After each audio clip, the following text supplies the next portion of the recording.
کہ فرشتے آئے ہیں، بارش کا فرشتہ آیا کہ اے ابراہیم ہمیں حکم دے، ہم ابھی بارش برساتے ہیں، آگ بجھ جائے گی۔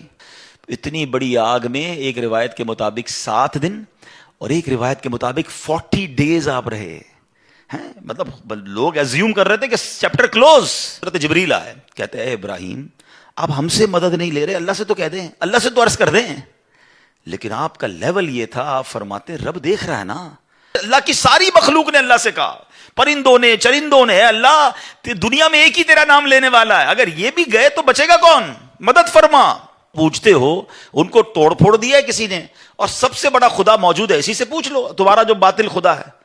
ہوا کا فرشتہ آیا، ابراہیم ہمیں آرڈر کریں، ہم ہوا چلاتے ہیں، آگ بجھ جائے گی۔ حضرت ابراہیم علیہ السلام نے بہت طویل عمر پائی، ایک روایت کے مطابق 175 ایئرز اور ایک روایت کے مطابق 200 سال آپ اس دنیا میں رہے، ٹھیک ہے، اور ابھی ایج ہے 18-20 ایئرز۔ آپ ایک ایسے علاقے میں رہتے ہیں کہ جہاں لوگ بتوں کی پوجا کر رہے ہیں، اور آپ اللہ وحدہ لا شریک کو اپنا رب مانتے ہیں، آپ بتوں کی طرف بالکل آپ کی نظر نہیں، التفات نہیں، توجہ نہیں۔ وہ لوگ بہت آپ کو کہتے ہیں کہ یار آپ بھی ہمارے ساتھ آیا کریں، آپ نے کہا نہیں میں تمہارے بتوں کو برا سمجھتا ہوں، میں تو اللہ کی عبادت کرتا ہوں۔ اچھا، وہ لوگ ہر سال ایک میلہ مناتے تھے، اور اس میلے میں کیا ہوتا تھا کہ وہ ماد اللہ ناچ گانے رنگ رلیاں یہ سب بناتے تھے۔ تو اب کیا ہوا کہ ایک دن وہ میلے کا ٹائم آیا تو آپ کو بھی انوائٹ کیا، آپ نے کہا میں تو نہیں آتا، سارا گاؤں سارے لوگ چلے گئے، آپ اکیلے تھے تو آپ بت خانے میں چلے گئے۔ جب آپ بت خانے میں گئے تو وہاں چھوٹے بھی بت تھے، بڑے بھی بت تھے، آپ کو بڑا غصہ آیا کہ یہ اپنے ہاتھ سے ہی بناتے ہیں اور اسی کو پوجتے ہیں۔ آپ نے کلاڑا اٹھایا اور بتوں کو توڑنا شروع کیا، کسی کی ناک کاٹ دی، کسی کا ہاتھ کاٹ دیا، کسی کا پیر کاٹا، اور آخر میں وہ جو کلاڑا تھا نا وہ سب سے بڑے بت کے کاندھے پر رکھ دیا۔ اب آپ واپس آ گئے، جب وہ لوگ میلہ کر کے ناچ گانے رنگ رلیاں منا کر آئے اور جب اپنے بت خانے میں گئے تو بیکم سو مچ اینگری کہ یہ کیا ہوا، ہمارے خداؤں کو توڑ پھوڑ کے رکھ دیا، کس نے کیا یہ؟ تو سب لوگوں نے کہا ایک ہی بندہ ہو سکتا ہے جو نوجوان ہے ہمارے محلے میں، وہ ہمارے بتوں کو نہیں مانتا، وہ عجیب عجیب باتیں کرتا ہے، کسی اور خدا کی باتیں کرتا ہے۔ ان کو تو وہ باتیں عجیب لگ رہی تھی، تو کہا اسی نے کیا ہوگا۔ حضرت ابراہیم کو بلایا گیا کہ آپ نے کیا یہ؟ آپ نے کہا مجھ سے کیوں پوچھتے ہو، کہ تمہارا سب سے بڑا بت ہے، کلاڑا بھی اسی کے کاندھے پہ رکھا ہے، اسی سے پوچھ لو۔ Look at how beautiful demonstration, یعنی آپ نے ان لوگوں کو کتنا شاندار ایک پورا پریکٹیکل کر کے بتا دیا نا کہ جن کو پوچھتے ہو ان کو توڑ پھوڑ دیا ہے کسی نے، اور سب سے بڑا خدا موجود ہے، اسی سے پوچھ لو تمہارا جو باطل خدا ہے۔ تو وہ لوگ کہتے ہیں یہ تو جواب نہیں دیتا، ہمارے خدا تو نہیں بتاتے کہ کس نے توڑا ہے کس نے مارا ہے۔ اللہ اکبر۔ اب حضرت ابراہیم علیہ نبینا علیہ السلام نے جو ان سے خوبصورت ڈیبیٹ کی نا، یہ ایکچولی ایک مناظرہ بھی تھا، ایک ڈیمونسٹریشن بھی تھا، ایک نیکی کی دعوت بھی تھی۔ اب آپ نے جو جملے کہہ ذرا سنیے گا، قرآن میں یہ موجود ہے۔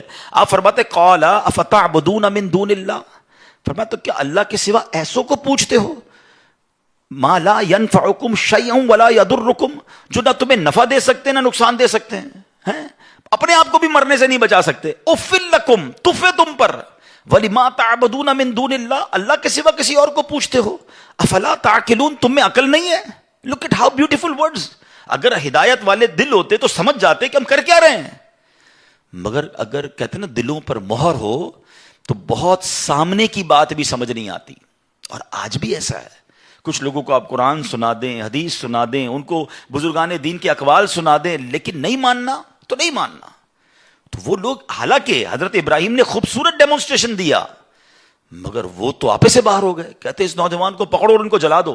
قرآن میں الفاظ موجود ہیں، حرکوہ وانصروا آلہتکم ان کنتم فاعلین، ان کو جلا دو اور اپنے خداؤں کی مدد کرو اگر تمہیں کرنا ہے۔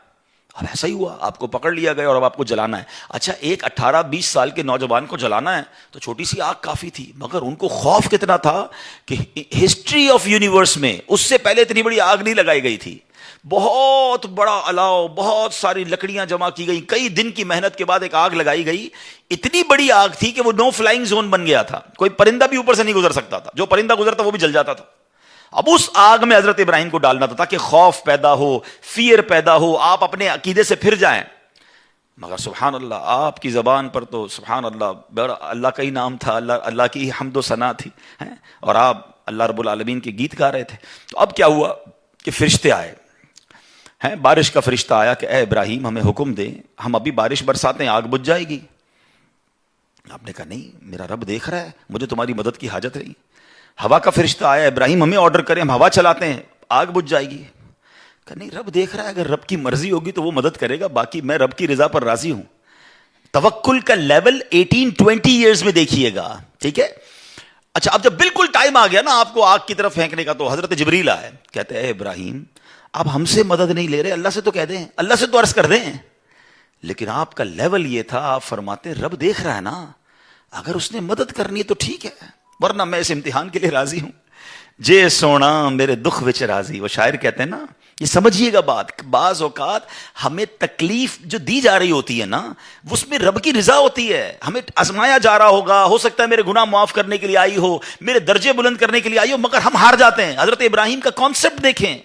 پنجابی شاعر کہتے ہیں نا, جے سونا میرے دکھ وچ راضی, میں سکھ نو چلے پاوا ہوں. کہتے اگر اللہ میرے دکھ میں راضی ہے تو میں نے سکھ کو کیا کرنا ہے.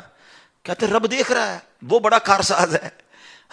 اب فرشتوں نے اللہ سے کہا, بلکہ فرشتوں نے نہیں, کتابوں میں لکھا, روایتوں میں مفسرین نے, اللہ کی ساری مخلوق نے اللہ سے کہا, پرندوں نے, چرندوں نے, اللہ دنیا میں ایک ہی تیرا نام لینے والا ہے, اگر یہ بھی گئے تو بچے گا کون, مدد فرما. اللہ کو حضرت ابراہیم علیہ الصلوۃ والسلام سے محبت کا عالم کیا ہے. رب فرماتے ہیں ان سے پوچھ لو کہ تمہاری مدد مانگتے ہیں تو کر دو, ورنہ ہم اس کے کارساز ہیں. اور ایسا ہی ہوا. حضرت ابراہیم کو جب آگ میں ڈالا گیا نا, بے خطر بے خوف آپ آگ میں جاتے ہیں. اور سبحان اللہ, اب قرآن میں رب فرماتا ہے, اللہ کی طرف سے آرڈر آگ کو ڈائریکٹ گیا, قلنا یا نار کونی بردا وسلاما علی ابراہیم. ہم نے فرمایا آگ ہو جا ٹھنڈی اور سلامتی ابراہیم پر. مفسرین قرآن لکھتے ہیں اگر صرف ٹھنڈی کا کہا جاتا نا تو یہ آگ اتنی ٹھنڈی ہو جاتی کہ حضرت ابراہیم کو ٹھنڈ لگتی اور تکلیف ہو جاتی. ٹھنڈی اور سلامتی والی, کول اینڈ کوائٹ, سافٹ.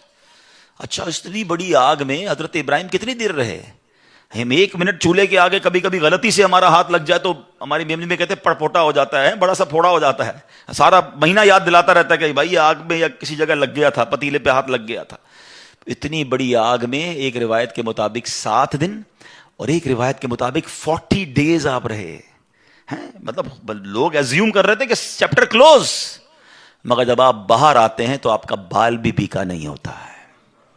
اب اس ایک واقعے سے حضرت ابراہیم کی عظمت سمجھ آ جاتی ہے یار, لیول, اللہ پر بھروسہ. اور ہمیں کیا کیا سکھایا اس واقعے نے. علامہ اقبال شاعر مشرق لکھتے ہیں نا, بے خطر کود پڑا آتش نمرود میں عشق, عقل تھی محو تماشائے لبے بام ابھی. تو بیسٹ اس میں ہمیں چیز جو ایکسٹریکٹ کرنی ہے کہ بہت سارے فیصلے دل سے کرنے ہوتے ہیں, عشق سے کرنے ہوتے ہیں. عقل سے ہر فیصلہ نہیں ہوتا ہے. لاجک تو کہتی تھی جل جاؤ گے, ختم ہو جاؤ گے. عشق کہتا ہے رب راضی تو میں بھی راضی.